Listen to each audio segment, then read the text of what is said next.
ഇവിടെയുള്ളവരൊക്കെ പൈസ തന്നിട്ടാണ് നീ എങ്ങനെ എവിടെ എത്തുമെന്ന് ഓർത്താണ് എൻ്റെ മുമ്പിൽ ഇരിക്കുന്നതൊക്കെ ചോദിച്ചു. ഞാൻ ഇങ്ങനെ പിടിച്ച് മിക്കവാറും ഇടിക്കുമെന്ന് പറഞ്ഞു. അത്രയ്ക്കും ഇൻസൾട്ട് ചെയ്യുന്ന രീതിയിലാണ് പൈസ തരത്തില്ല എന്ന് തന്നെ പറഞ്ഞു. അതുകൊണ്ട് കുറേ സീൻസ് എന്നെ മാറ്റി. ഇടിക്കുന്നൊക്കെയാണ് പറ്റുമോ, അഭിനയിക്കാനൊക്കെ പറ്റുമോ, നിങ്ങളെ ഇപ്പോൾ സ്ഥലമൊക്കെ ഇല്ലേ? എനിക്കിപ്പം മലയാള സിനിമയിൽ അറിയപ്പെടുന്ന ഒരു നായക നടനായിട്ട് വിലസണം എന്നുള്ള ഒരാഗ്രഹം എനിക്കില്ല. I want to be an actor. എങ്ങനെയാണ് ആ സിനിമയിലേക്ക് എത്തിയത്? ജൂഞ്ചേട്ടാ പണി പാളിയാണ്. അപ്പോൾ സായിക്കുമാറാണ് ഇങ്ങോട്ട് നിൽക്കാൻ പറഞ്ഞു. അതെൻ്റെ ലൈഫിൽ ഭയങ്കര മോട്ടിവേഷൻ, ഒരിക്കലും മറക്കില്ല. ഇത് ഈ ബോഡി ഷേമിങ്, കളറ്, നമ്മുടെ ലുക്ക്, അതിനെപ്പറ്റിയൊക്കെ ഒരാൾ പറയുമ്പോൾ എനിക്കത് ഇഷ്ടപ്പെടില്ല. കഴിഞ്ഞ ദിവസം ഒരു സീരിയലിൻ്റെ സെറ്റിന് ഞാൻ ഇറങ്ങിപ്പോന്നു. ദാറ്റൊന്നും ഇവനാണ് അഭിനയിക്കാൻ വന്നത്, ഇതിന് കളറില്ല, പൊക്കമില്ല, ലുക്കില്ല. അപ്പം ഞാൻ ഈ സ്ട്രഗ്ലിംഗ് പീരീഡിന്റെ കാര്യം ചോദിക്കുമ്പോഴേ, പ്രിൻസ് ഇപ്പം നാട്ടിലല്ല ആ സമയത്ത് നിൽക്കുന്നത് അല്ലേ?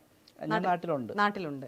പക്ഷെ എനിക്ക് തോന്നുന്നു പ്രിൻസിനെക്കാളും ഇരട്ടി കേൾക്കുന്നത് അമ്മയായിരിക്കാം. അതെ, അമ്മയാണ്. കാരണം അവരൊരു സാധാരണക്കാരിയാണ്. ഇപ്പൊ അമ്മ പറഞ്ഞ പോലെ, പ്രിൻസ് ആദ്യം പറഞ്ഞ പോലെ പണിക്ക് പോയി കൈ പൊട്ടി ഒലിച്ച് വന്ന അമ്മ നാളെ മക്കള് നല്ല നിലയിലാവാനാണ്.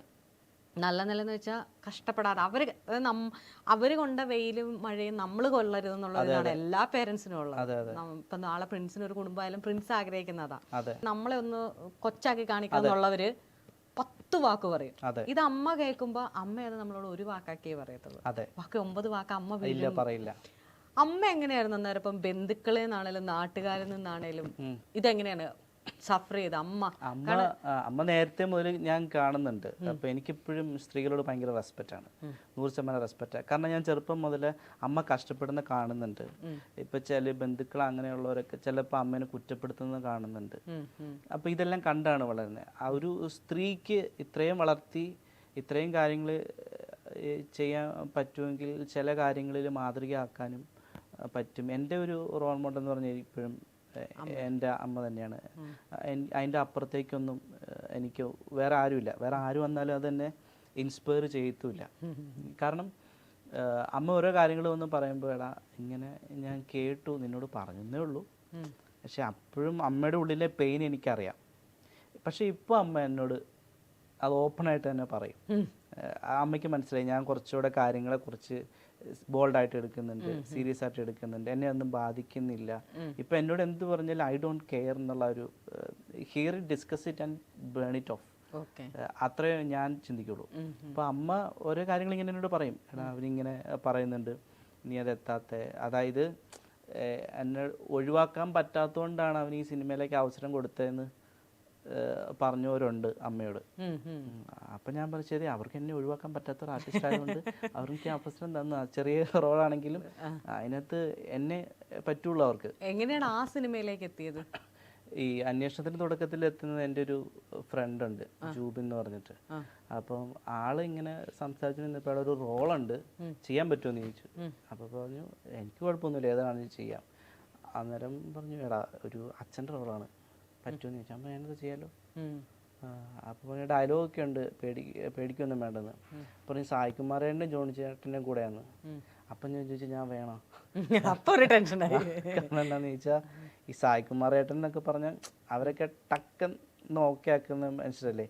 അപ്പം അവരുടെ കൂടെ എന്നെപ്പോലെ ഒരാളൊക്കെ ചെന്ന് നിന്നിട്ട് എന്തെങ്കിലുമൊക്കെ പറയുമ്പോൾ അത് ഭയങ്കര ബുദ്ധിമുട്ടാവുമല്ലോ. അപ്പം ഞാൻ തന്നെ വേണോ, നീ വാ. അപ്പം ഞാൻ അവിടെ ചെന്ന് കഴിഞ്ഞപ്പം എം.എ. നിഷാദ് സാറുണ്ട്. അപ്പോൾ സാറൊക്കെ നമ്മൾ വലിയൊരു ആർട്ടിസ്റ്റിനെ പോലെയൊക്കെ നമ്മളെ വെൽക്കം ചെയ്യുന്നു. അപ്പോൾ അവിടെ പോയി ഫുഡ് കഴിക്കുക, അവിടെ ക്യാരവാൻ അവിടെ ഉണ്ട്, ക്യാരവാൻ എന്നൊക്കെ പറയുന്നു. അപ്പം ഞാൻ അന്ന് ആദ്യമായിട്ടാണ് ക്യാരവാൻ്റെ കാണുന്നത്. ദൂരെ നിന്ന് കണ്ടിട്ടുണ്ടെങ്കിലും ഉടുപ്പിട്ടോണ്ടാണോ പോയെ? അല്ലല്ല. അപ്പം ഞാനവിടെ ചെന്ന് കഴിഞ്ഞപ്പോൾ ഇങ്ങനെ ഭയങ്കര റെസ്പെക്റ്റ് ഒക്കെ തരുന്നു. അപ്പം നമ്മളവിടേക്ക് പോയിക്കുമ്പോൾ ഇവിടെ ഇരിക്കുന്ന മാറി അവിടെ പോയിരുന്നുള്ളൂ, ഉള്ളിൽ പോരും അങ്ങനെയൊക്കെ പറയും. അപ്പം ഞാനോർത്തു ഇത്രയും റെസ്പെക്റ്റൊക്കെ നമുക്ക് ഇതൊക്കെ. അപ്പം എൻ്റെ ഉള്ളിലിങ്ങനെ ഞാൻ അത്രയ്ക്കും വലിയ ആളാണ്, ഞാൻ ജസ്റ്റ് ഒരു ചെറിയ സാധനം ചെയ്യാൻ വന്നതല്ലേ.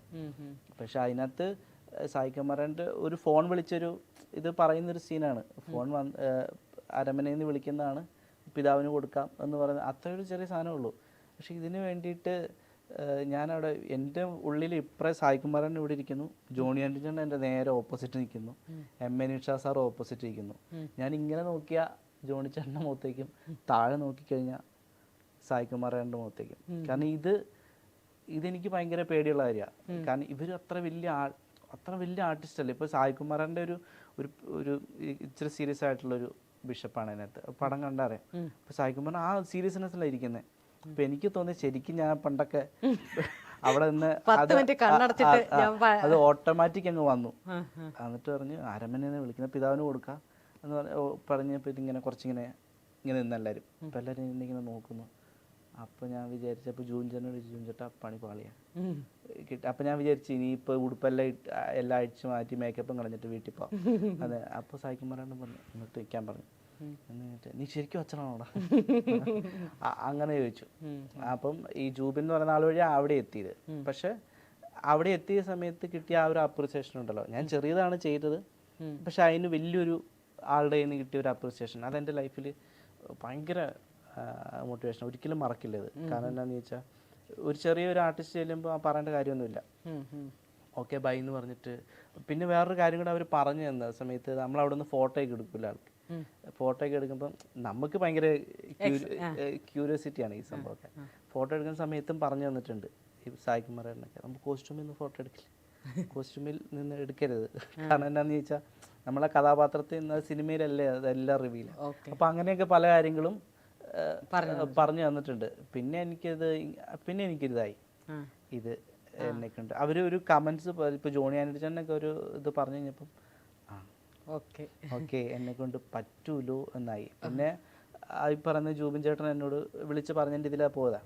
പുള്ളി അവിടെ ചെന്ന് കഴിഞ്ഞപ്പോഴും പുള്ളി എന്നോട് വിളിച്ച് പറഞ്ഞു, എടാ അവർ നല്ല അഭിപ്രായമാണ് പറഞ്ഞ്, നീ നന്നായിട്ട് ചെയ്തിട്ടുണ്ട്. അതിൻ്റെ എഡിറ്റെല്ലാം കണ്ടിട്ട് വിളിച്ച് തിയേറ്റർ വന്നപ്പോഴും എഡിറ്റിൻ്റെ സമയത്ത് തന്നെ വിളിച്ച് പറഞ്ഞു, കൊള്ളാം, നീ നന്നായിട്ട് തന്നെ ചെയ്തിട്ടുണ്ട്, അവർക്ക് ഇഷ്ടപ്പെട്ടു എന്ന് പറഞ്ഞു. അപ്പം താങ്ക് യു. അപ്പോൾ പുള്ളി അങ്ങനെ ഇതിപ്പോൾ ഞാനിപ്പോൾ അഭിനയിച്ച പടങ്ങളൊക്കെ എൻ്റെ ഒരു ഫ്രണ്ട് സർക്കിൾ വെച്ചിട്ട് പോയി അഭിനയിച്ച പടം. ഇപ്പോൾ എവിടെയാണ് ശരിക്കും നിൽക്കുന്നത്? ഇപ്പോൾ ഞാൻ ട്രിവാൻഡ്രത്ത് മാജിക് പ്ലാനറ്റിൽ വർക്ക് ചെയ്യുന്നത്. മാജിക് പ്ലാൻ മനസ്സിലായി. അവിടെ വർക്ക് ചെയ്യുന്നത്. അപ്പൊ അതും സിനിമയായിട്ട് എങ്ങനെയാണ് നമുക്ക് കണക്ട് ചെയ്യാൻ പറ്റുക? കാരണം ഇപ്പൊ സിനിമ എന്ന് പറയുന്നത് കൊച്ചിയാണെന്നാണ്. അതെ അതെ. ഞാൻ അവിടെ ഒരു ഡ്രാമ ചെയ്യുന്നുണ്ട്, വില്യം ഷേക്സ്പിയറിന്റെ. അതിനകത്ത് ക്യാരക്ടർ ഞാൻ ചെയ്യുന്നുണ്ട്, ആക്ടിങ് ആണ് അത് ചെയ്യുന്നുണ്ട്. പിന്നെ സിനിമ വരുന്ന സമയത്തൊക്കെ എനിക്ക് അതിനുള്ള അവസരമുണ്ട്, പോയി അത് വർക്ക് ചെയ്യാനായിട്ടുള്ള ഒരു ഓപ്പർച്യൂണിറ്റീസ് ഒക്കെ. തിയേറ്റർ അതെങ്ങനെയാണ് അവിടം വരെ? അത് കാസ്റ്റിംഗ് ഡയറക്ടർ അരുൺ സോൾ വഴിയിട്ടാണ് ഞാൻ എത്തുന്നത്. ജയയുടെ കാസ്റ്റിംഗ് കോളാണ് തിരുവനന്തപുരത്തുള്ള. അപ്പൊ അദ്ദേഹത്തിന് പരിചയം ഉണ്ടായിരുന്നു. അപ്പൊ അദ്ദേഹം വഴിയാണ് പറഞ്ഞാൽ ഒരു റോളുണ്ട്, ഒരു ഡോക്ടറുടെ വേഷമാണ്. Okay doctor. അപ്പം ഡോക്ടറാകും. ചെന്നു പോയി അഭിനയിച്ചെല്ലാം കഴിഞ്ഞ് കഴിഞ്ഞപ്പം അവിടെ ചെല്ലുമ്പോഴും എനിക്ക് പേടിയുണ്ടായിരുന്നു. കാരണം മുമ്പിൽ റീമ കല്ലിങ്കലാണ്. അപ്പോൾ റീമ കല്ലിങ്കലേക്ക് കിടക്കുന്ന നമ്മളിങ്ങനെ ഡോക്ടർമാർ അങ്ങോട്ടും ഇങ്ങോട്ടും ഓടുന്നു, ഇപ്പോൾ റീമ കല്ലിങ്കലെ നോക്കുന്നു. അപ്പം ഇവരൊക്കെ ചിരിക്കുന്നൊന്നുമില്ല പെട്ടെന്ന്. അത് ഇവരൊക്കെ അവരൊക്കെ കണ്ട ഒരു വലിയൊരു ക്വാളിറ്റി എന്ന് പറഞ്ഞാൽ ക്യാരക്ടർ, ആ സമയത്ത് അവർ ക്യാരക്ടറാണ്. അപ്പം നമുക്കത് ഫീൽ ചെയ്യും. ഇവരിങ്ങനെ വയ്യാതെ കിടക്കുന്ന സമയത്തൊക്കെ നമ്മളും ഓട്ടോമാറ്റിക് നമ്മളും അങ്ങനെ ആയിപ്പോവും. പിന്നെ അത് ഹോസ്പിറ്റലിൽ വെച്ച് തന്നെ ഷൂട്ട് ചെയ്തേ. പുള്ളി എന്നെ ഒരു ഡോക്ടർ റോളാണെന്നൊക്കെ വിളിക്കുമ്പം ഞാൻ ചോദിച്ചു, അതിനുള്ള മെച്യൂരിറ്റി ഒക്കെ ഉണ്ടോ എൻ്റെ മുഖത്ത് ഡോക്ടറൊക്കെ ആയിട്ട്? അതിന് പറഞ്ഞ് ത്രൂ ഔട്ട് കുറേ ഇതുണ്ടാ. അപ്പോൾ നീ വാ. അപ്പോൾ ചെന്നു സജിൻ ബാബു ഡയറക്ടർ, ബിരിയാണിയുടെ സിനിമയുടെ ഡയറക്ടർ. അപ്പം അതൊക്കെ എനിക്ക് ഭയങ്കര അച്ചീവ്മെൻ്റ് ആയിട്ടാണ് ഞാൻ കാണുന്നത്. കാരണം അദ്ദേഹം അവാർഡ് കിട്ടിയ ഒരാളാണ്. തുടക്കക്കാരൻ എന്ന നിലയിലും അതും നമ്മൾ ഇങ്ങനെയെല്ലാം നിന്നിട്ട് ചെല്ലുന്ന നിലയിലും. അപ്പോൾ അദ്ദേഹം എന്നെ വിളിക്കണമെങ്കിൽ അല്ലെങ്കിൽ അദ്ദേഹം എന്നെ അക്സെപ്റ്റ് ചെയ്യണമെങ്കിൽ എന്നിൽ അതുണ്ട്. അതുകൊണ്ടാണ് അതിനുശേഷം തന്നെ വേറെ ചില സീൻസൊക്കെ എടുക്കുന്ന സമയത്തൊക്കെ അവിടുന്ന് കുറേ ഡോക്ടേഴ്സ് ഉണ്ടായിരുന്നു അഭിനയിക്കാൻ വേണ്ടി, ഈ ജൂനിയർ ഡോക്ടേഴ്സൊക്കെ ആയിട്ട്. അപ്പോൾ ആ സമയത്ത് അവിടെ നിന്നുള്ളവരും അവരൊക്കെ വിചാരിച്ച നമ്മൾ അവിടെ വർക്ക് ചെയ്യുന്ന ഗോകുലം ഹോസ്പിറ്റലിലുള്ള ആളെന്നാണ് അവരും വിചാരിച്ചത്. അപ്പം ഞാൻ തന്നെ ഇങ്ങനെ എന്നോട് പറയും, ഞാൻ ഡയറി എഴുതും. ഡയറി എഴുതുന്ന സമയത്ത് ഞാൻ എഴുതി വെക്കും, ഓക്കെ എനിക്ക് ഇതിലേക്കൊക്കെ എത്താൻ പറ്റുന്നുണ്ട്, എന്നെക്കൊണ്ട് അതിലേക്ക് മാറാൻ പറ്റുന്നുണ്ട്, അവർ പറയുന്ന കാര്യങ്ങൾ എനിക്ക് അക്സെപ്റ്റ് ചെയ്യാൻ പറ്റുന്നുണ്ട്, എന്നെ അവരും അക്സെപ്റ്റ് ചെയ്യുന്നുണ്ട്, സോ എനിക്കിത് തന്നെ മുമ്പോട്ട് പോവാം എന്നുള്ള ആ ഒരു ഇത് വന്നു. പിന്നെ ഇതിനു മുമ്പ് ചെയ്ത താഗസാറിൻ്റെ സിനിമയാണ്, ഒരു കല്യാണത്തിൻ്റെ അങ്ങനെ ഒരു പേര്, അത് ടൈറ്റിൽ ഇട്ടിട്ടില്ല, എൻ്റെ കല്യാണം ഒരു മഹാസംഭവം അങ്ങനെ എന്തോ ഇതാണ്. അപ്പം അതിൻ്റെ വർക്കുകൾ നടക്കുന്നെന്തോ ഉള്ളൂ. പക്ഷെ അതിനകത്ത് അഭിനയിച്ചെന്ന് പറഞ്ഞാൽ അതിനകത്ത് എനിക്ക് കുറച്ച് ഭയങ്കര നെഗറ്റീവായിട്ടൊരു അനുഭവം ഉണ്ടായി. കാരണം അതിൻ്റെ ഒരു മേക്കപ്പ് ആർട്ടിസ്റ്റാണ് അതിൻ്റെ ഒരു പ്രൊഡ്യൂസറായിട്ട് വന്നത്. അപ്പോൾ ആ സമയത്തൊക്കെ അതാണ് ഞാൻ ആദ്യം ചെയ്തത്. അതും ഇങ്ങനെ ഒരു ഫ്രണ്ട് വഴി പോയി അഭിനയിച്ചാണ്. ഇപ്പോൾ ഫ്രണ്ടാണ് എന്നെ സജസ്റ്റ് ചെയ്ത്, അദ്ദേഹം കോ പ്രൊഡ്യൂസർ ആയതുകൊണ്ട് സജസ്റ്റ് ചെയ്തു. ചെന്നിരുന്നു, മേക്കപ്പ് ചെയ്ത് ദക്ഷിണ കൊടുത്ത് മേക്കപ്പ് ചെയ്തുകൊണ്ടിരുന്നപ്പോൾ അദ്ദേഹം ഭയങ്കരമായിട്ട് ഇൻസൾട്ട് ചെയ്തു. ഇവിടെ ഉള്ളവരൊക്കെ പൈസ തന്നിട്ടാണ്, അപ്പം നിന്നെ അങ്ങനെ എന്നുകൊണ്ട് കയറിയതാണ്, നീ എങ്ങനെ എവിടെ എത്തുമെന്ന് ഓർത്താണ് എൻ്റെ മുമ്പിൽ ഇരിക്കുന്നതെന്നൊക്കെ ചോദിച്ചു. എനിക്ക് സത്യം പറഞ്ഞ് ഞാൻ അന്നേരം കൂട്ടുകാരനെ വിളിച്ചിട്ട് പറഞ്ഞു, ഞാൻ ഇങ്ങനെ പിടിച്ച് മിക്കവാറും ഇടിക്കുമെന്ന് പറഞ്ഞു. കാരണം എന്താണെന്ന് വെച്ചാൽ അത്രയ്ക്കും ഇൻസൾട്ട് ചെയ്യുന്ന രീതിയിലാണ് സംസാരിച്ചത്. അതായത് ഞാൻ മേക്കപ്പ് ചെയ്യാൻ പോയി ഇരിക്കുന്നു, മേക്കപ്പ് ചെയ്തുകൊണ്ടിരിക്കുമ്പോഴാണ് ഈ പറയുന്നത്. അത് ഞാൻ സിനിമയെ മാത്രമേ കണ്ടിട്ടുള്ളൂ. ഈ മേക്കപ്പ് ചെയ്തുകൊണ്ടിരിക്കുമ്പോൾ ഒരു ഇൻസൾട്ട് ചെയ്യുന്ന രീതിയിലുള്ള കഥാപാത്രങ്ങൾ സിനിമയിലേ കണ്ടിട്ടുള്ളൂ. ഇത് ഞാൻ നേരിട്ട് കണ്ടു, നേരിട്ട് എക്സ്പീരിയൻസ് ചെയ്തു. അപ്പോൾ എനിക്കൊന്നും ചെയ്യാൻ പറ്റുന്നില്ല. അപ്പോൾ കുറേ സീനൊക്കെ ഉള്ളതെന്ന് പുള്ളി അവിടുന്ന് മാറ്റി തന്നെ. ഞാൻ പറഞ്ഞു എൻ്റെ കയ്യിൽ പൈസയൊന്നും ഇല്ല തരാൻ, പൈസ ഇല്ല, പൈസ തരത്തില്ല എന്ന് തന്നെ പറഞ്ഞു. അപ്പോൾ അതുകൊണ്ട് കുറേ സീൻസ് എന്നെ മാറ്റി. പക്ഷെ എനിക്ക് കുഴപ്പമില്ല. പക്ഷെ അതൊന്നും എന്നെ എന്താ പറയുന്നത്, എന്നെ എത്രത്തോളം എന്നെ ഇൻസൾട്ട് ചെയ്ത് കഴിഞ്ഞാലും എത്രത്തോളം മാറ്റി നിർത്തി കഴിഞ്ഞാലും അതിൻ്റെ അപ്പുറത്തേക്ക് എനിക്ക് എത്താൻ പറ്റും എന്നുള്ളൊരു കോൺഫിഡൻസ് എനിക്കുണ്ട്. പിന്നെ ഇത് ആരെന്ത് പറഞ്ഞാലും ഇപ്പോൾ വീട്ടിൽ അമ്മയും അനിയനും ഉണ്ടല്ലോ, അവിടെ പറയുമ്പം നീ മുമ്പോട്ട് പോടാ, അത് മതി. പിന്നെ നമ്മളെ സ്നേഹിക്കുന്ന കുറേ കൂട്ടുകാർ, അത് എൻ്റെ 2 കൂട്ടുകാരനോട് പറഞ്ഞാണ്, അവർ ട്രാവൽ ചെയ്യുന്ന സമയത്ത് അവർ രണ്ടുപേരും ബൈക്കിൽ ട്രിവാൻഡ്രത്ത് ബൈക്കിലൂടെ വിളിച്ചു പറഞ്ഞുകൊണ്ട് പോയി എന്ന് പറഞ്ഞു. ഇത് പ്രിൻസ് ചേട്ടൻ സിനിമയിൽ നടനായിട്ട്, പ്രിൻസ് ചേട്ടൻ നായകനായിട്ട് പടം വരുമെന്ന് വിളിച്ചു പറഞ്ഞുകൊണ്ട് പോയി എന്ന് എന്നോടൊന്ന് പറഞ്ഞു. അത് കേട്ടപ്പോൾ എൻ്റെ കണ്ണ് നിറഞ്ഞു. കുറച്ച് പറഞ്ഞപ്പോൾ ഇവരെ കോമഡി ആയിട്ട് തോന്നി. ഞാൻ പറഞ്ഞു ആയിക്കോട്ടെ, അത് കോമഡി ആവാം, ചിലപ്പോൾ സീരിയസ് ആവാം, ചിലപ്പോൾ മാനിഫെസ്റ്റേഷൻ. പ്രിൻസ് ശരിക്കും നായകനാവണം എന്നുള്ളതാണോ അതോ നടനാവണം? എനിക്ക് I want to be an actor. നായകനാവുക എന്നുള്ളത് അങ്ങനെ ഒരു ആഗ്രഹമൊന്നും എനിക്കില്ല. ഇപ്പം നായകനാവുക അല്ലെങ്കിൽ എന്നെ ഭയങ്കര മേക്കപ്പ് ഒക്കെ ഇട്ട് ഭയങ്കര സുന്ദരനായിട്ട് സ്ക്രീനിൽ കാണുക, അങ്ങനെയൊന്നുള്ള ആഗ്രഹം എനിക്കില്ല. I want to be an actor. ശരിക്കും ഇപ്പം ഇത്രയും സ്ട്രഗിൾ ചെയ്തു, ഇപ്പം ടോപ്പിക് ആണോ എന്ന് ചോദിച്ചാൽ, അതായത് ഈ സിനിമകളിലെല്ലാം നമ്മളിപ്പോൾ കാണുന്നത് അച്ഛന്മാർ വരുന്നു, മക്കൾ വരുന്നു, അങ്ങനെ ഒരു ഇതാണ്. ഇപ്പം രാഷ്ട്രീയത്തിലാണെങ്കിലും ശരി, സിനിമയിലാണെങ്കിലും ശരി, അവർക്കൊരു ആധിപത്യം ഉണ്ട് ഇവിടെ. മൊത്തത്തിൽ ഹിന്ദി സിനിമകളിലേക്ക് നോക്കിയാൽ ഇത് തന്നെയാണ്.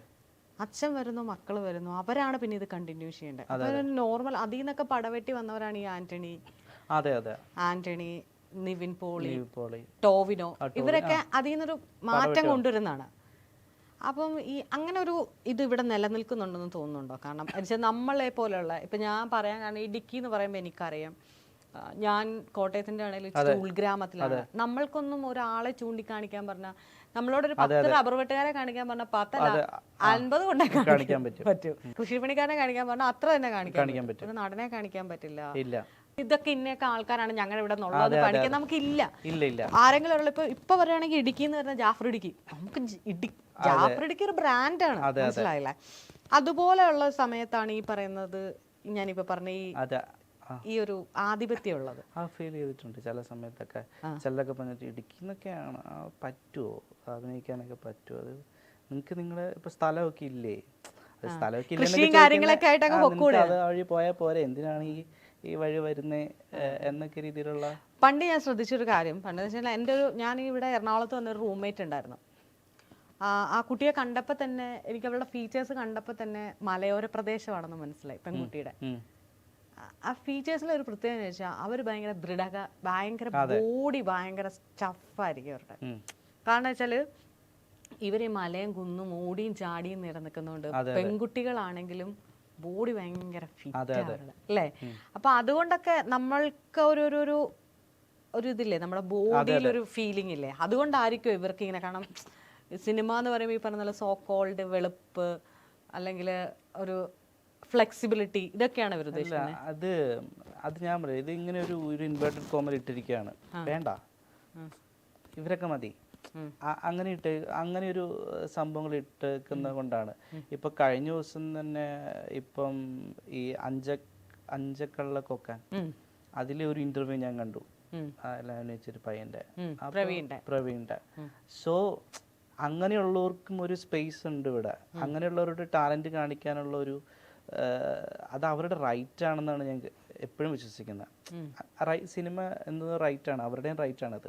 പിന്നെ പറഞ്ഞാൽ ഇൻവേർട്ടഡ് കോമയിൽ ഇങ്ങനെ ഞാൻ അതിൽ കഴിഞ്ഞ ദിവസം ഞാൻ ആരുടെ ഇന്റർവ്യൂ നടത്തിയപ്പോൾ ഞാൻ ചോദിച്ചു, ഇവിടെ എപ്പോഴും സ്ക്രീനിൽ ഞാൻ അങ്ങനെ ഇത് പറയുന്നല്ല, കളറ് പറയുന്നല്ല. ഇപ്പം ലാസ്റ്റ് വന്ന ARM അജയനെ കാണിക്കുന്നത് കുറച്ച് ഡാർക്കായിട്ടാണ്. അതില് പറയാതെ പറയുന്നുണ്ട് പല കാര്യങ്ങളും, ആളാരാണ് അജയ് എന്നുള്ളത് പറയാതെ പറയുന്നുണ്ട്. അപ്പൊ പോലും നമ്മുടെ പ്രണയം, ഞാൻ നല്ല കറുത്താണ്, എന്നെ കാണാൻ സുന്ദരിയാണ്, അങ്ങനല്ല കേട്ടോ, ഞാൻ കോൺഫിഡന്റ് ആണ്, എന്റെ കാര്യത്തിൽ ഞാൻ കോൺഫിഡന്റ്. എൻ്റെ അമ്മ ബ്ലാക്കാണ്. പക്ഷെ ഞാൻ എപ്പോഴും വിശ്വസിക്കുന്ന കാര്യം എൻ്റെ അമ്മ കഴിഞ്ഞിട്ടേ ഉള്ളൂ ബാക്കി. അപ്പൊ ഞാൻ ചോദിക്കുന്നത്, നമ്മളൊന്ന് പ്രണയിക്കുന്ന, ഞങ്ങളൊക്കെ അടിപൊളിയായിട്ട് വായി നോക്കും, അടിപൊളിയായിട്ട് പ്രണയിക്കും, പക്ഷെ ഇതൊന്നും ഇതുവരെ ഞാൻ കണ്ടിട്ടില്ല. എപ്പോഴും നമ്മൾ സിനിമയിൽ കാണുന്നത് നായിക ഇങ്ങനെ നോക്കുമ്പോൾ നായകൻ വന്ന് നോക്കുന്ന അവിടെ മെൽറ്റ് ആവുന്നത്. തമിഴ് സിനിമകളിൽ മാത്രമാണ് ഒരു ഇത്തരം പ്രണയങ്ങൾ കാണിച്ചിട്ടുള്ളത്. അങ്ങനെ സംഭവിക്കണം എന്നാണ് ഒരാഗ്രഹം. അപ്പോൾ അങ്ങനെ സംഭവിക്കണ ആഗ്രഹം കൊണ്ട് ഞാനും എൻ്റെ ഒരു സുഹൃത്ത് സ്റ്റോറി എഴുതി. ജെയിംസ് എന്നാണ് പേര്. ഇടുക്കി ബേസ്ഡ് സ്റ്റോറിയാണ്. അപ്പം അത് ബേസ്ഡ് സ്റ്റോറി. അതിനകത്തെ നായിക അങ്ങനെയാണ്. അതിനകത്ത് നായിക യാതൊരു മേക്കപ്പും ഇല്ലാത്ത, യാതൊരു അതല്ല മേക്കപ്പ് അല്ല ഞാൻ ഉദ്ദേശിച്ചത്.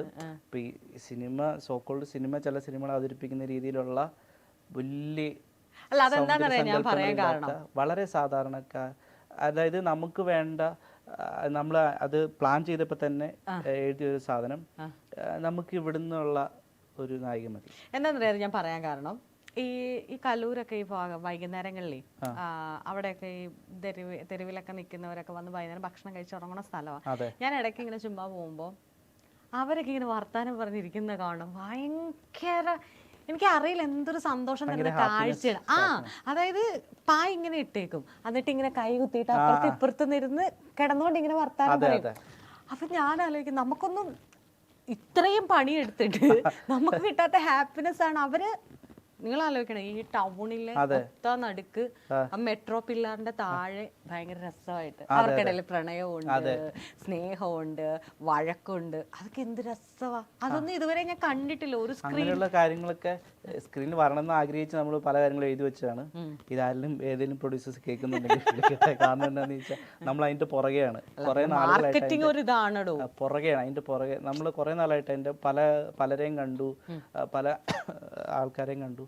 അപ്പോൾ കണ്ടു കഴിഞ്ഞപ്പം നമുക്ക് ഏകദേശം ഇപ്പം ഒരു ലക്ക് എന്ന പോലെ ഒരു ഇതിൽ നമ്മളിങ്ങനെ സ്റ്റക്ക് ആയിട്ടുണ്ട്. കാരണം അവിടെ നമ്മളൊരു ഇത് കിട്ടിയിട്ടുണ്ട്, ചെറിയൊരു ഇത് ലീഡ് കിട്ടി. അപ്പോൾ അതിൻ്റെ പുറകെ നമ്മൾ അതുമായിട്ട് ഇങ്ങനെ മുമ്പോട്ട് പൊയ്ക്കൊണ്ടേ ഇരിക്കുകയാണ്. അപ്പം അത് സംഭവിക്കും. കാരണം ഞാൻ എപ്പോഴും വിശ്വസിക്കുന്ന ഒരു കാര്യം, അത് നടക്കുമായിരിക്കും ചിന്തിക്കില്ല ഞാൻ ഒരിക്കലും.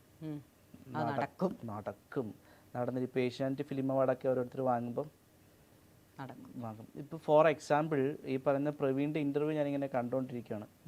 അപ്പോൾ ഞാൻ എല്ലാ ഇൻ്റർവ്യൂസ്, പൊതുവെ എല്ലാവരുടെ ഇൻ്റർവ്യൂ ഞാനിരുന്ന് കാണും. കാരണം എനിക്ക് ഭയങ്കര ഇൻസ്പയറിംഗ് ആണ് ഇവർ വന്ന വഴികളൊക്കെ അറിയാൻ പറ്റും. അപ്പം ഞാനിങ്ങനെ ഇരുന്ന സമയത്ത് പ്രവീണിൻ്റെ ഇൻ്റർവ്യൂ, ഓക്കെ, അപ്പോൾ ഞാനിങ്ങനെ മനസ്സിലാലോചിച്ചു, ഞാൻ എന്നാണ് ഇങ്ങനെ ഒരു 10 പേരോടൊക്കെ സംസാരിക്കുന്നത്, എനിക്കെന്നൊക്കെ പറ്റുമോ എന്ന് ചിന്തിച്ചിരുന്ന സമയത്താണ് ഞാനിങ്ങനെ എടുത്ത് ഷെയർ ചെയ്യുന്നത്. അപ്പോൾ ആ സമയത്ത് സംഭവിച്ചു. എന്നിട്ട് ഞാൻ അമ്മയോട് പറഞ്ഞു, അമ്മ ഇങ്ങനെ ഒരു ഇതുണ്ട്, അപ്പോൾ ആരാണ് ഇത് ചെയ്യുന്നത് എന്നൊക്കെ ചോദിച്ചപ്പോൾ ഞാൻ പറഞ്ഞു ഇന്ന ആളാണെന്നൊക്കെ പറഞ്ഞു. അപ്പോൾ അമ്മ ഇൻ്റർവ്യൂ സ്ഥിരം കാണുന്നതാണ്. അപ്പോൾ അമ്മ പറഞ്ഞു എടാ അന്വേഷണമൊക്കെ പറഞ്ഞേക്കാം. ഞാൻ പറഞ്ഞേക്കാം. അപ്പോൾ അങ്ങനെയൊക്കെ അമ്മ അങ്ങനെ ഒരു സാധാരണ രീതിയിൽ ഒരു സാധാരണക്കാരിയായിട്ടുള്ള ഒരു പാവ സ്ത്രീയാണ്. പ്രവീൺ ഇവിടെ തന്നെ ഇരുന്ന് ഞങ്ങൾ ഏകദേശം 1 മണിക്കൂർ ഇങ്ങനെ ഇരുന്ന് സംസാരിച്ചു. ഞാൻ പറഞ്ഞത് ഞാനങ്ങനെ നടക്കുമെന്ന് തന്നെ ഞാനങ്ങനെ ആലോചിക്കും. അപ്പം അമ്മയോട് ഞാൻ പറഞ്ഞു, അമ്മ ഞാൻ ഇത്രയും പടങ്ങളൊക്കെ ചെയ്തില്ലേ, ചെറുതാണെങ്കിലും ചെയ്തില്ലേ. അപ്പം അമ്മ പറഞ്ഞു ഇനി അങ്ങ് കിടക്കുമല്ലേ, അതിനൊന്നും ആയില്ലല്ലോ, കിടക്കുമല്ലേ. അപ്പോൾ അമ്മ പറയുന്നൊരു കാര്യം, ഇപ്പൊ അഭിനയിച്ചതല്ല, ഇത്രയും വലിയ ആൾക്കാരുടെ കൂടെയൊക്കെ അല്ലേ അഭിനയിച്ചത്, അത് തന്നെ വലിയ കാര്യമല്ലേ. ശരി, ഒരു തുടക്കക്കാരനെന്ന കിട്ടിയത് വലിയ ചാൻസ് തന്നെയാണ്. മാങ്കുളം പോലെയുള്ള അറിയാലോ, ഒരു അവിടെ നിന്നൊക്കെ വന്നിട്ട് ഇങ്ങനെ ചെയ്യാന്ന് പറഞ്ഞാൽ ഇപ്പോഴും അക്സെപ്റ്റഡ് അല്ല അത്. ചില സമയത്ത് അവനോ അങ്ങനെയൊക്കെ ഇപ്പൊ ഈ ചില സാധനങ്ങൾ നീ എവിടെ എത്തിയല്ലേ എന്നൊക്കെ ചോദിക്കുന്നെങ്കിൽ നമ്മുടെ കോട്ടയം ഇടുക്കിയിലൊക്കെ കൂടുതൽ ആൾക്കാർ ഡോക്ടർ അല്ല നേഴ്സ്, പിന്നെ കൃഷിക്കാര്, അല്ലെങ്കിൽ കൂടുതൽ ഒരു പലചരക്ക് കട, പിന്നെ ബിസിനസ് എന്നൊന്നും പറയാനില്ല, മറ്റേ ഈ കൃഷി നടത്തി അതിനെ ഇപ്പോഴും ചില സ്ഥലങ്ങളിലുണ്ട്. അതായത് ഇപ്പം ഭൂമിയാണ് എല്ലാത്തിന്റെ അളവ്. ഡിഗ്രി കഴിഞ്ഞിട്ട് നീ ഇനിയിപ്പം ഈ സ്ഥലവും കാര്യങ്ങളൊക്കെ ആയിട്ട് നീ അങ്ങ് നോക്കിപ്പോ എന്ന് പറയുന്നവരുണ്ട്. ഇപ്പൊ ഞാനും ഏലം നട്ടിട്ടുണ്ട്, ഇപ്പൊ ഞാനും പറമ്പിൽ പണിയെടുത്തിട്ടുണ്ട്. പക്ഷെ അതിനും അപ്പുറത്തേക്ക് എന്നെ പിടിച്ചു വലിക്കുന്ന സാധനം എന്ന് പറയുന്നത് സിനിമ ഈ സിനിമ തന്നെയാണ്. അപ്പോൾ ഞാനൊരു ദിവസം ഇങ്ങനെ ഓരോ തിയേറ്റർ സിനിമ കാണുമ്പോൾ ഞാനിങ്ങനെ മാനിഫെസ്റ്റ് ചെയ്യും, എൻ്റെ പടം ഒരു ദിവസം ഞാൻ ഇങ്ങനെ കാണും. കാരണം എന്താണെന്ന് വെച്ചാൽ നമ്മൾ ഹാർഡ് വർക്ക് ചെയ്യുന്നു, ഈ ഹാർഡ് വർക്ക് കാണുന്ന ഒരാൾ നമ്മുടെ മുമ്പിൽ വരും എന്നേലും. എനിക്കല്ല, ഞാൻ നേരത്തെ പറഞ്ഞത് തന്നെ, എനിക്കിപ്പം മലയാള സിനിമയിൽ അറിയപ്പെടുന്ന ഒരു നായക നടനായിട്ട് വിലസണം എന്നുള്ള ഒരാഗ്രഹമൊന്നും എനിക്കില്ല. I want to be an actor. ഞാൻ നാളെ മരിക്കുമ്പോഴും ഞാനിവിടെ ഒരു ആക്ടർ ഉണ്ടായിരുന്നു, അവനൊരു ആക്ടറായിരുന്നു എന്ന് പറയുന്നത് കേൾക്കാനാണ് എനിക്കിഷ്ടം. പക്ഷെ അതിലേക്കൊക്കെ നമ്മൾ ഒന്നിലേക്കും വേഗം എത്താൻ പറ്റത്തില്ല. സ്റ്റെപ്പ് ബൈ സ്റ്റെപ്പായിട്ട് ഓരോ കാര്യങ്ങൾ പഠിച്ച്, അതെ, ഇറ്റ് വിൽ ടേക്ക് ടൈം. അങ്ങനെ ടൈം എടുത്തേ എത്തുള്ളൂ. ഈ പറഞ്ഞ പോലെ പിന്നീട് അവസരങ്ങളൊന്നും ചോദിച്ചു പോയിട്ടില്ലേ? അവസരങ്ങൾ ചോദിക്കുമായിരുന്നു. അവസരങ്ങൾ ചോദിച്ചപ്പോൾ എനിക്ക് കിട്ടിയത് മൊത്തം ഇങ്ങനെ റിജക്ഷനാണ്. എവരി റിജക്ഷൻ ഈസ് റീഡയറക്ഷൻ എന്നൊക്കെ ജോസഫ് അന്നക്കുട്ടിയൊക്കെ പറയുന്നത് പോലെ തന്നെ ശരിക്കും റീഡയറക്ഷനാണ്. പിന്നെ അവസരങ്ങൾ സീരിയലിൽ നിന്നൊക്കെ വന്നിട്ടുണ്ട്.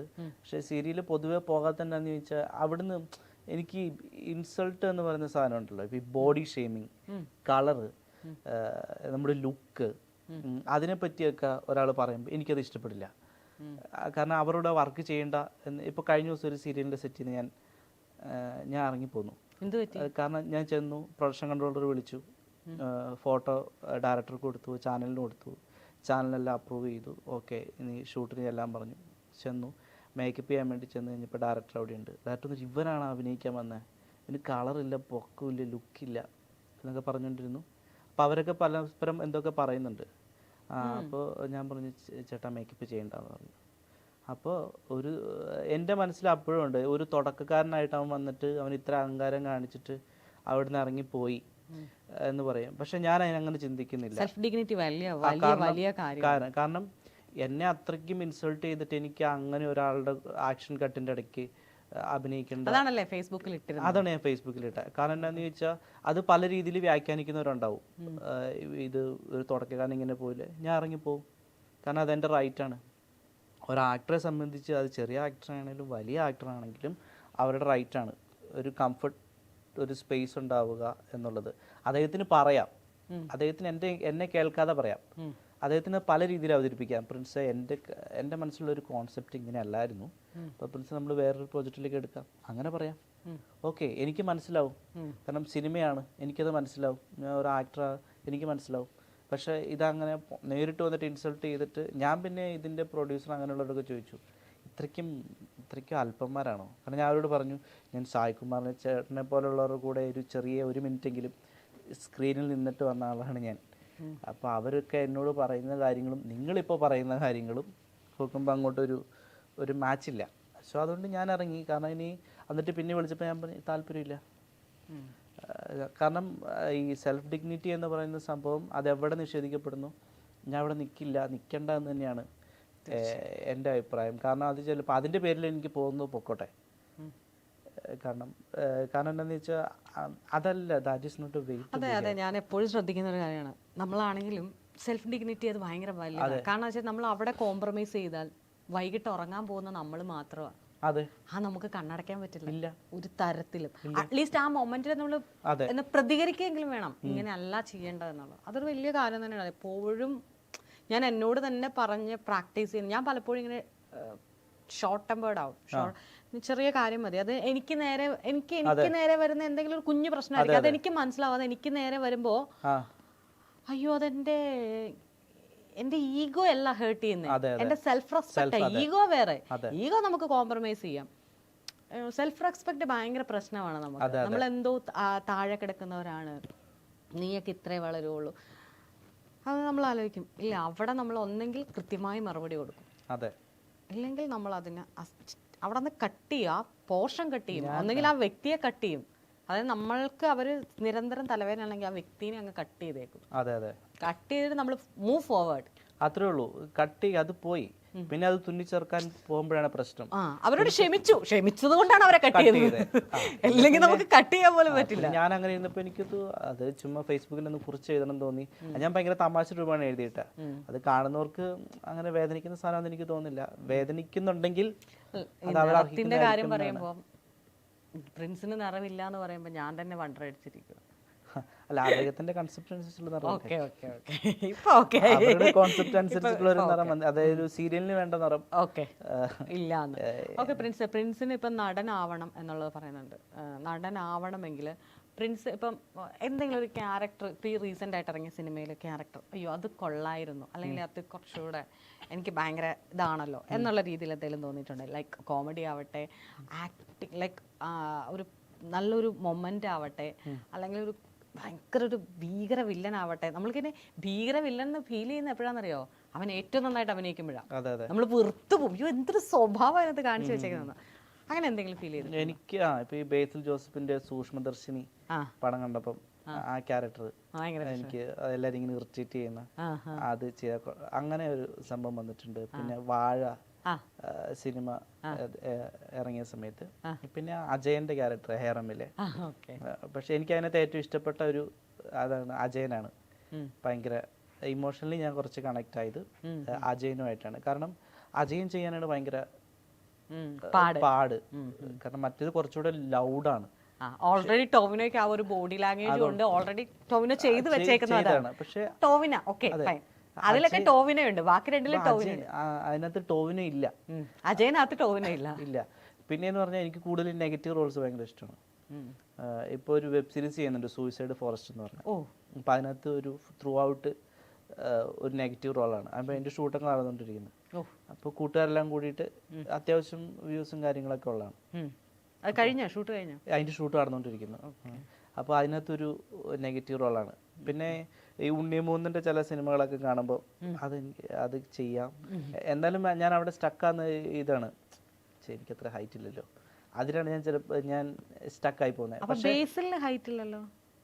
ഞാൻ പറഞ്ഞത് ചില ആക്ഷൻ സാധനങ്ങളൊക്കെ ചെയ്യുന്നത്. ഇപ്പം മാർക്കോയുടെ ടീച്ചറൊക്കെ കണ്ടപ്പം ഞാൻ എൻ്റെ കൂട്ടുകാരനോട് പറഞ്ഞു, അളിയാ നമുക്ക് റീക്രിയേറ്റ് ചെയ്യാളിയാ. കാരണം എന്താണെന്ന് വെച്ചാൽ അത് കണ്ടപ്പോൾ എനിക്ക് ഉണ്ണിയമ്മൂന്നിന് എന്താ പോലെ തോന്നി, ഒരു ഒരു ഭയങ്കര ഇറിറ്റേഷൻ ഒക്കെ തോന്നി. അതാണ് വിജയം. ഒന്നാമത്തെ കാര്യം എനിക്ക് ബ്ലഡോ ആക്ഷൻ സീക്വൻസ് ഒന്നും എനിക്ക് കാണുന്ന ഇഷ്ടമില്ല. അപ്പൊ നമുക്ക് ഇതെന്താ ഈ കാണിക്കുന്നത് ആ ഒരു ഫീൽ ഇല്ല. ഉണ്ണി എന്ന നടന്റെ ഇത് ഇപ്പൊ ബേസിൽ ജോസഫിനെ ആണെങ്കിൽ പോലും എനിക്ക് ആ സൂക്ഷ്മദർശിനി കണ്ടിട്ട് എനിക്ക് ഭയങ്കര ഇതായി, ഇതിങ്ങനെ ഇപ്പൊ കൈ കിട്ടിക്കഴിഞ്ഞാൽ എന്ത്, കാരണം അത് അദ്ദേഹത്തിന്റെ ബേസിലില്ല, അത് അദ്ദേഹത്തിന്റെ വിജയമാണ്. സോ അങ്ങനെയുള്ള ക്യാരക്ടറൊക്കെ ചെയ്യണം എന്ന് തോന്നി. പിന്നെ പൊതുവെ എല്ലാവരും ഇങ്ങനെ കാണുന്നൊരു വിചാരിക്കും ഭയങ്കര ഇങ്ങനെ സീരിയസ് ആണ്. കാരണം ഞാനത് എനിക്ക് തന്നെ ഒരു ഇതിട്ടേക്കുന്നതാണ്, അത് ഞാൻ ഇട്ടേക്കുന്ന ഒരു സംഭവമാണ്. എല്ലാവരും എൻ്റെ അടുത്ത് അടുക്കണ്ട എന്നുള്ളൊരിതുണ്ട്. കാരണം എൻ്റെ ഫ്രണ്ട് സ്പേസ് എന്ന് പറഞ്ഞാൽ വളരെ വളരെ കുറച്ച് ഫ്രണ്ട്സേ ഉള്ളൂ. അത് എന്നെ മനസ്സിലാക്കുന്ന, എൻ്റെ കൂടെ നിൽക്കുന്ന ഫ്രണ്ട്സാണ്. അതായത് എത്ര ഫ്രണ്ട്സ് തന്നെ ഒരു 10 പേരുണ്ടാവില്ല. കാരണം ഈ 10 പേരിൽ എല്ലാ കാര്യങ്ങളും ഞാൻ ഷെയർ ചെയ്യുന്നത് 2 പേരുണ്ടാവുള്ളൂ. കാരണം അവർക്ക് എപ്പോഴും അവരുടെ ചോയ്സാണ്. ഇപ്പൊ എല്ലാവരും എൻ്റെ കൂടെ നിൽക്കണമെന്നില്ല, ഞാൻ എല്ലാവരുടെയും കൂടെ നിൽക്കണമെന്നൊന്നുമില്ല. പക്ഷെ നമ്മൾ ഉള്ള സമയത്ത് വളരെ ഹാപ്പി ആയിട്ട് ആർക്കും ദ്രോഹമില്ലാതെ, അമ്മ എപ്പോഴും പറയുന്ന കാര്യമാണ്, നീ എന്തുകൊണ്ടും ചെയ്തോ, പക്ഷെ നീ കാരണം അത് സംഭവിച്ചു, നീ കാരണമാണ് അവർക്ക് ബുദ്ധിമുട്ട്, അങ്ങനെയൊന്നും കേൾപ്പിക്കില്ല. പക്ഷെ ഞാനത് എപ്പോഴും ഇങ്ങനെ കീപ്പ് ചെയ്യാറുണ്ട്, ഞാൻ കാരണം ബുദ്ധിമുട്ട് ആർക്കും ഉണ്ടാവില്ല. എന്തായാലും ഇപ്പം പുതിയ പ്രോജക്റ്റ് വരുന്നുണ്ട്, 10 വർഷത്തെ ഒരു 10 അല്ലെങ്കിൽ കുഞ്ഞുനാൾ മുതൽ ഇതുവരെയുള്ള ഒരു ആഗ്രഹം, അത് ഏകദേശം എത്തിപ്പിടിക്കുന്നുണ്ട്, അതിലേക്കൊക്കെ എത്തുന്നുണ്ട്. ഒരു വെട്ടമുണ്ട്, അങ്ങപ്പുറത്തൊരു നല്ല വെട്ടമുണ്ട്. ആ വെട്ടത്തെ നോക്കി സഞ്ചരിച്ചുകൊണ്ടിരിക്കുകയാണ് പ്രിൻസ്. അതുപോലെ തന്നെ ഒരു കാര്യം, ബൈബിളിനകത്താണെന്ന് തോന്നുന്നു പറയുന്നത്, ഓരോ അരിമണിയും അവനെ കഴിക്കേണ്ടവന്റെ പേര് ദൈവം എഴുതിയിട്ടുണ്ട്. പറഞ്ഞു വരുത്തിയതാണോ ബൈബിളിലുള്ളതാണെന്ന് എനിക്കറിയത്തില്ല, എനിക്കറിയില്ല. ഇങ്ങനെ ആളുകൾ പറയുന്നുണ്ട്, നീ എന്താണ് ഭക്ഷിക്കേണ്ടത് അല്ലെങ്കിൽ നീ എന്താണ് കഴിക്കണമെങ്കിൽ ഈ അരിമണി ആണെന്നുണ്ടെങ്കിൽ അത് നിന്റെ പേരിൽ. ട്രോളൊക്കെ ഉണ്ട്, ദൈവം ഇരുന്ന് എഴുതുന്നു, അരിമണി വരുന്നുണ്ട്. അതുപോലെ തന്നെ നമ്മൾ എന്തായി തീരണമെന്ന് നമ്മളിങ്ങനെ, ഞാനൊരു ബിലീവർ അല്ല എങ്കിൽ കൂടി നമ്മളോട് പറയും, ഒരു കുഞ്ഞ്, അതായത് ഒരു മാരീഡ് കപ്പിളിന് അവർക്ക് ഇന്ന കുഞ്ഞുണ്ടാവണം, അത് ഇന്ന രീതിയിൽ വളർന്ന് ഇന്ന രീതിയിൽ ഇന്ന പ്രോസസ്സ് ആവണം എന്ന് ഒരു പ്ലാൻ ഉണ്ട്. ആർക്കോ ദൈവമാണോ എനിക്കറിയില്ല, പക്ഷെ ഞാനിങ്ങനെ ഇരിക്കണം. ഇപ്പൊ നമ്മളെ പ്രിൻസിനെ ഞാൻ ഇന്നാണ് കണ്ടുമുട്ടേണ്ടത്, നമ്മൾ ഇന്നാ കണ്ടുമുട്ടത്. അതുപോലെ ഈ പറയുന്ന പോലെ ഭൂമി ഉരുണ്ടതാണ്, അപ്പൊ ഇങ്ങനെ വന്നുകൊണ്ടേ ഇരിക്കും. അപ്പൊ പ്രിൻസ് ഏതായാലും ഇനിയിപ്പോ ഞാൻ അടുത്ത ഇന്റർവ്യൂ പ്രിൻസിന്റെ കിടിലൻ പടത്തിൽ കിടിലൻ റോളായിട്ട് വന്നതിന് ശേഷം ആവട്ടെ ഇന്റർവ്യൂ ആവട്ടെ എന്ന് ഞാനും ആഗ്രഹിക്കുന്നു. ആഗ്രഹമല്ല, പ്രിൻസ് ആവും. കാരണം സ്ട്രഗിൾ ചെയ്യുന്നുണ്ട്. സ്ട്രഗിൾ ഒത്തിരി സ്ട്രഗിൾ പീരീഡ് ഒക്കെ അങ്ങ് അല്ല, ഫിലിമിൽ വീണ്ടും എത്താൻ വേണ്ടി എത്താൻ വേണ്ടിയിട്ട് ആ ഒരു സ്ട്രഗിൾ ഉണ്ട്. കാരണം നമുക്ക് കിട്ടുന്ന കോണ്ടാക്ട് കറക്റ്റ് സ്പേസിലായിരിക്കണം ആയിരിക്കില്ല നമ്മൾ ചെന്ന് പെടുന്നത്. ആ ഒരു സ്പേസിന്റെ ഒരു കാര്യം, പിന്നെ നമ്മൾ എത്തിപ്പെടുന്ന സ്ഥലങ്ങളുടെ ഒരു ഇതുണ്ട്. ഇപ്പൊ എല്ലാ കാര്യങ്ങളും ഇപ്പൊ നമ്മളെല്ലാവരും നമ്മളോട് 100% സത്യസന്ധതയോട് ആയിരിക്കില്ല സംസാരിക്കുന്നത്. ദൈവം ബൈബിളിനകത്തൊരു വാചകം, നിന്നെ വെച്ച് ദൈവത്തിന് എന്തോ പ്ലാൻ ഉണ്ടെന്നോ, അങ്ങനെ അതിനെ കുറിച്ച് ദൈവത്തിന് ഒരു പദ്ധതിയുണ്ട്. ആ പദ്ധതി അവൻ നടപ്പിലാക്കും. അതുവരെ ദൈവം നമ്മൾ ചില സ്ട്രഗിൾസ് നമ്മുടെ ലൈഫിൽ ഉണ്ടാവും. ഞാൻ ഭയങ്കര എക്സ്ട്രീം ബിലീവർ ഒന്നുമല്ല. There is God, അത്രേ ഉള്ളൂ. അല്ല, ഞാൻ ഈ കോട്സ് ഒക്കെ പഠിക്കുന്നത് അല്ലെങ്കിൽ കേൾക്കുന്നത് എൻ്റെ ലൈഫുമായി കണക്റ്റഡ് ആയിട്ടുള്ള കോട്സുകൾ മാത്രമേ പഠിച്ചു വെക്കൂ. ഞാൻ എന്നെ വിശ്വസിപ്പിക്കുന്ന ഇതേ, ഒന്നും നടന്നില്ലെങ്കിൽ നിന്നെ കുറിച്ച് എന്തോ വേറെ എന്തോ പ്ലാൻ ഉണ്ട്. അല്ലെങ്കിൽ ഞാൻ ഇന്നൊരാളെ കണ്ടുമുട്ടിയാൽ ഞാൻ അല്ലെങ്കിൽ വേറെ എന്തെങ്കിലും സ്ട്രഗിൾ പീരീഡിലായിരിക്കും ഞാൻ ഒരാളെ കണ്ടുമുട്ടുന്നത്. അപ്പം ഞാൻ വിചാരിക്കും ആ സ്ട്രഗിൾ വേണ്ടി ചിലപ്പോൾ ഇയാളെ കണ്ടുമുട്ടി ഇയാളെ ഞാൻ ഹെൽപ്പ് ചെയ്യാനായിരിക്കും എന്ന് ഞാൻ വിചാരിക്കും. ഇയാളെ കണ്ടുമുട്ടി അല്ലെങ്കിൽ ആ ഒരു 10 മിനിറ്റ് ഇല്ലെങ്കിൽ ലോകത്ത് എവിടെയോ കിടക്കുന്ന ഒരാളെ ഈ കണ്ടുമുട്ടേണ്ടി വരില്ല എന്നുള്ളൊരു ഫീലിംഗ് ഉള്ള ഒരാളാണ് എൻ്റെ ജോഷ് ടോക്ക് കണ്ടിട്ട് അവിടുന്ന് സെമിനാരിൽ നിന്ന് പോയ വേറൊരാളെ എനിക്കറിയാം.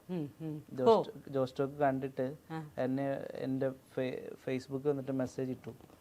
ഞാനത് കണ്ടു, എനിക്കത് ഭയങ്കര ഇതായി. അപ്പോൾ എനിക്കൊരു തീരുമാനം എടുക്കാൻ പറ്റിയില്ല. ഞാൻ വിചാരിച്ചു ഒരാൾക്കെങ്കിലും കുറെ പേർക്ക് ഇൻസ്പയർ ആയിട്ടുണ്ടാകും, പക്ഷെ ഒരാൾ എന്നോട് പറഞ്ഞു. അതായിരിക്കും ഏതെങ്കിലും ഒക്കെ മേഖലയിൽ എപ്പോഴും പറയുന്നൊരു കാര്യം, ബിലീവ് യുവർ സെൽഫ്. മറ്റാരെ വിശ്വസിക്കരുത്. നമ്മൾ എണീക്കുന്നത് തൊട്ട് ഉറങ്ങുന്നത് വരെ നമ്മൾ നമ്മളോടാണ്. നമുക്ക് നമ്മളെ ഉണ്ടാവും, വേറെ ആരും വേറെ ആരും ഉണ്ടാവില്ല. നമ്മുടെ സ്ട്രെങ്ത്, വീക്ക്നെസ്, നമ്മുടെ എന്താ പറയാ ഓപ്പർച്യൂണിറ്റീസ്, ത്രെഡ്സ് ഒക്കെ നമുക്കറിയാം. അതൊന്ന് അനലൈസ് ചെയ്യുക. അത് അനലൈസ് ചെയ്ത് പ്രിൻസ് എത്തിയിട്ടുണ്ട്. ഞാനും അതിലേക്കുള്ള ഒരു പാതയിലാണ് എത്തും. കാരണം എന്താന്ന് വെച്ചാൽ ഒന്ന് അവര് നമ്മളെ കണ്ടുമുട്ടണം, നമ്മൾ അവരിലേക്ക് എത്തണം. ഞാൻ എപ്പോഴും പറയുന്ന, വീട്ടില് അമ്മയൊക്കെ ഇവിടെ വിളിക്കുമ്പോൾ കൂട്ടുകാരോടൊക്കെ പറയും, എനിക്ക് വേണ്ടി ഏതോ ഒരു ഡയറക്ടർ കഥ എഴുതിക്കൊണ്ടിരിപ്പുണ്ട്, പുള്ളി എന്നെ ഇതുവരെ കണ്ടിട്ടില്ല. ഈ ഒരു ഇന്റർവ്യൂ അതിനും കൂടെ ഒരു മാർഗമാണ്. അതെ. പിന്നെ തമാശക്ക് നമ്മൾ പറയും, എന്തെങ്കിലുമൊക്കെ പറയുമ്പോൾ പറയത്തി ചുമ്മാ എന്നെ മമ്മൂക്കനെ ഒന്നും വിളിപ്പിക്കല്. കാരണം നമ്മൾ ചില സാധനങ്ങൾ ഇങ്ങനെ തമാശക്കൊക്കെ പറയുമല്ലോ.